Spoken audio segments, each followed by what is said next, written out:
నమస్తే, నేను మీ గాయత్రి. ప్రస్తుతం మనతో పాటు ఉన్నారు ప్రముఖ ఆధ్యాత్మికవేత్త, జ్యోతిష పండితులు పోతుకూచి చంద్రమౌళి శాస్త్రి గారు. గురుగారితో మాట్లాడి మనకున్న సందేహాలన్నీ కూడా నివృత్తి చేసుకుందాం. నమస్కారం గురుగారు. ఓం శ్రీ మాంగళ్య గౌరీ దేవతాయే నమో నమః. గురుగారు, ఆగస్టు 18 తారీఖున షష్ఠి మంగళవారం సుబ్రహ్మణ్య స్వామి రోజే అని చెప్పుకోవచ్చు. మళ్ళీ నాగసర్ప దోషాలు ఉన్నవారు, కుజ దోషాలు ఉన్నవారు, పిల్లలు పుట్టట్లేదు లేదా పెళ్ళిళ్ళు అవ్వట్లేదు అని ఇలాంటి సమస్యల్ని ఫేస్ చేస్తున్న వాళ్ళు ఈ రోజుని ఎలా ఉపయోగించుకుంటే మంచి జరుగుతుంది ఒకసారి తెలియజేయండి. చాలా చక్కటి విషయం అమ్మా ఇది. ఎందుకంటే కొంతమందికి తెలుసు, కొంతమందికి ఈ పరిజ్ఞానం తక్కువ. మనకి శ్రావణ మాసం అంటేనే స్త్రీలకి సౌభాగ్యాన్ని, ఎన్నో రకాలైనటువంటి యోగాలు అంటే వివాహ యోగం, మాంగళ్య యోగం, సౌభాగ్య యోగం, వృద్ధి యోగం, ఆర్థికంగా కావచ్చు, సిరి సంపదలు కావచ్చు. మరి ఈ మాసంలో ఎక్కువగా వెండి బంగారపు వస్తువుల్ని ఎక్కువగా విక్రయిస్తూ అంటే కొంటూ ఉంటారు చాలామంది. అంటే ఇవన్నీ ఏంటి, కీర్తిని, సిరి సంపదల్ని పెంచేటటువంటి మాసమే శ్రావణ మాసం. మరి ఈ శ్రావణ మాసంలో మనకి ఎన్నో పండగలు వస్తాయి. వాటిల్లో ఇది శుక్లపక్షంలో వచ్చేటటువంటి షష్ఠి. షష్ఠి అనగానే అందరికీ గుర్తొచ్చే దేవుడు ఎవరమ్మా?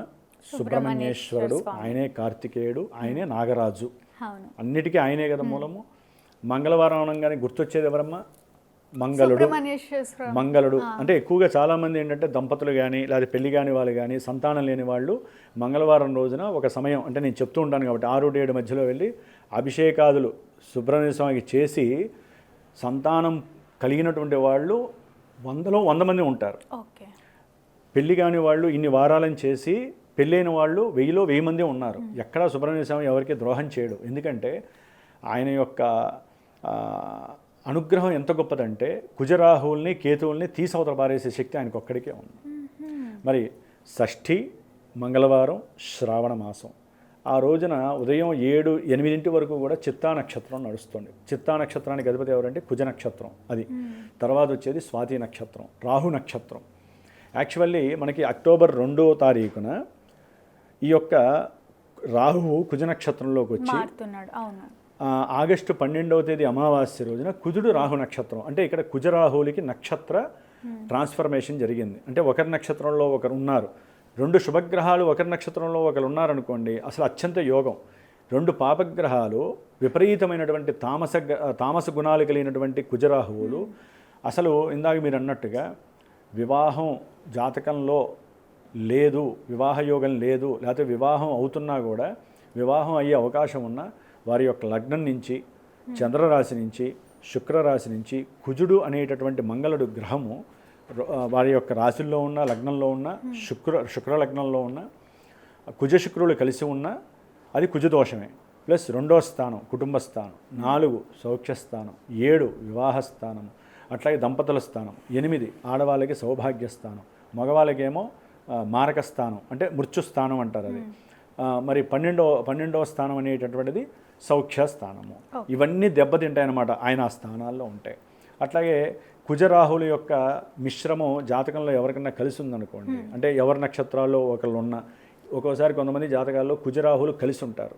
లేకపోతే రాహు కుజుడిని చూస్తాడు, ఇప్పుడు కూడా ప్రజెంట్కు రాహు కుజుడిని చూస్తాడు, కుజుడు రాహువుని చూస్తాడు.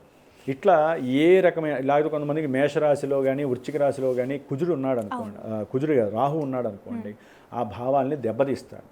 అంటే ఈ కుజరాహుల యొక్క సమ్మేళనం వలన సంతాన విహీనత్వము, సంతాన గర్భ విచ్ఛేదన దోషాలు స్త్రీలకి, అట్లాగే ఎన్నో రకాలైనటువంటి ప్రమాద దోషాలు, వివాహం కాకపోవటము, రుణబాధలు. ముఖ్యంగా ఈ కుజుడేమో రుణాలని చేయిస్తాడు, రాహువేమో వాటిని పెంచి పోషిస్తూ ఉంటాడు. కాబట్టి వీళ్ళ సంబంధం ఏం చేస్తుందంటే రుణాలని వృద్ధి చేస్తుంది. కాబట్టి రుణ విమోచన అంగారక స్తోత్రం చదవండి, మీకు రుణాలు పోతాయి అంటూ ఉంటాం. అట్లాగే మంగళ చండికా స్తోత్రం చదవండి, మీకు వివాహం అవుతుంది, అన్యోన్య దాంపత్యం.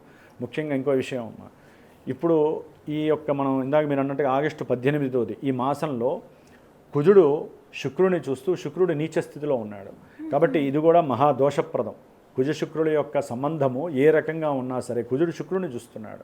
దీనివల్ల ఏంటంటే వివాహంలో ఎన్నో రకాల ఇబ్బందులు, దంపతుల మధ్య విభేదాలు, అట్లాగే సంతానం కలక్కపోవటానికి ఈ యొక్క కుజరాహువుల యొక్క దోషము.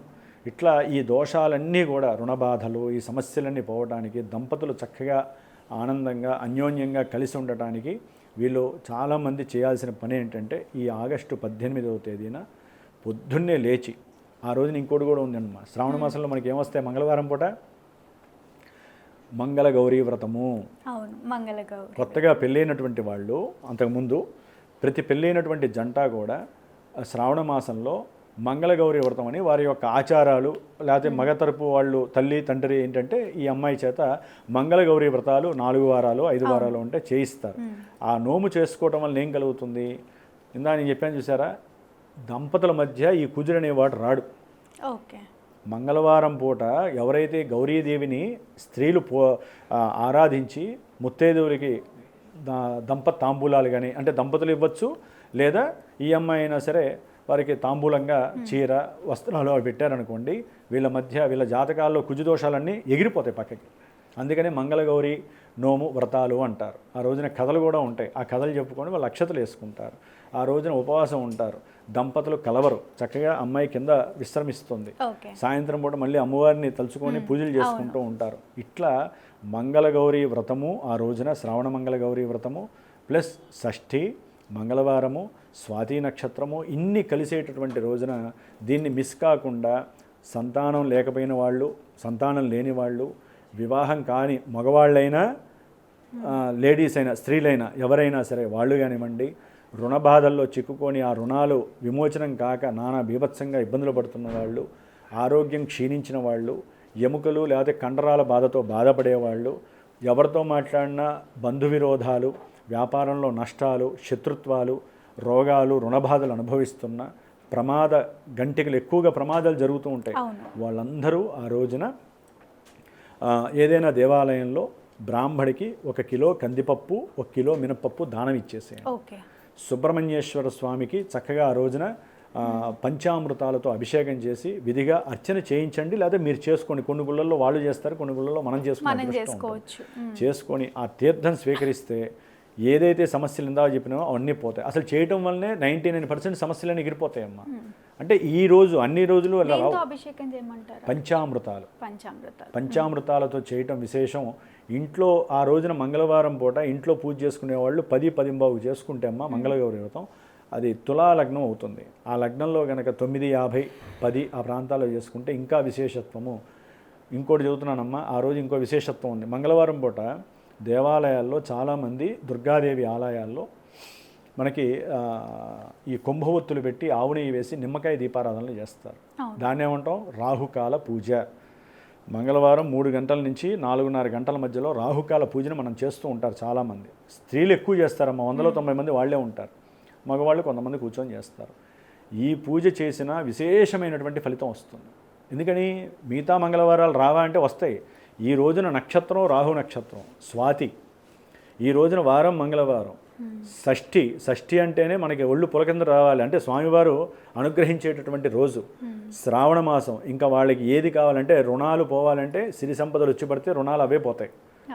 అట్లాగే దంపతుల మధ్య గొడవలు ఉన్నాయంటే ఈ పూజ చేశారంటే ఆ రోజున కనుక చేస్తే, ఇవన్నీ కనుక చేశారనుకోండి ఉపవాసం ఉండి రాత్రికి భోజనం చేస్తే ఇంకా విశేషత్వం.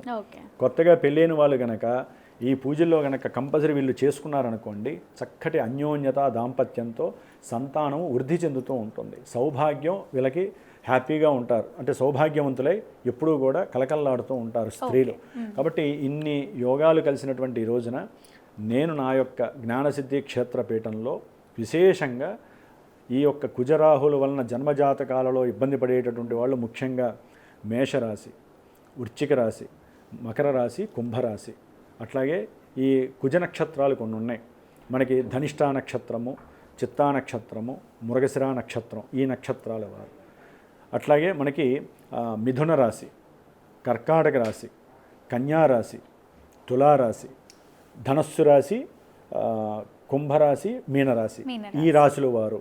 రాహు నక్షత్రాలు ఉన్నాయి. స్వాతి నక్షత్రము, స్వాతి నక్షత్రము, శతభిష నక్షత్రము, ఆరుద్ర నక్షత్రం, ఈ యొక్క నక్షత్ర జాతకులు. వీరు ఎవరైతే ఉన్నారో వారు గనక నన్ను సంప్రదిస్తే నేను విశేషంగా ఆ రోజున సుబ్రహ్మణ్యేశ్వర పాశుపత రుద్ర హోమము, అంటే సుబ్రహ్మణ్యేశ్వరుని యొక్క కార్తికేయుని యొక్క మూల బీజాక్షరాలు కొన్ని ఉంటాయన్నమా. వాటిల్ని రుద్ర చమకంతో ఆ యొక్క స్వామివారు ఈశ్వరుడు, ఆయన యొక్క తండ్రి, ఈ మంత్రాల్ని జోడించి చేసేటటువంటి విశేషమైనటువంటి ఆ హోమాన్ని ఎవరైతే ఒకవేళ వచ్చి ఎవరైనా కూర్చొని చూసినా ఇబ్బంది ఏం లేదు. హైదరాబాద్లోనే నేను చేస్తూ ఉంటాను ఆ పీఠంలో.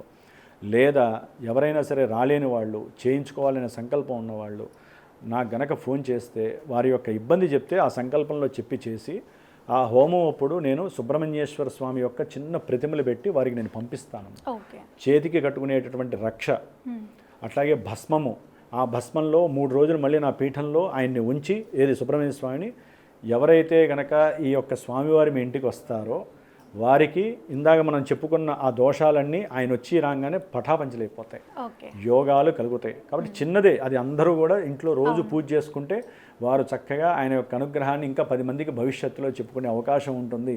ఒక గురువుగా 10 మంది శ్రేయస్సు కోసం నేను ఈ కార్యక్రమం అవలంబిస్తున్నాను. కాబట్టి ఎవరైనా సరే దానికి అనుకూలంగా ఉన్నవాళ్ళు నాకు ఫోన్ చేస్తే చెప్తాను. హ్యాపీగా వాళ్ళు కార్యక్రమం చేసుకొని ఆ ఫలితాన్ని అనుభవిస్తే గురువుగా నేను సంతోషపడతాను. తప్పకుండా గురువుగారు, ధన్యవాదాలు. శుభమస్తు.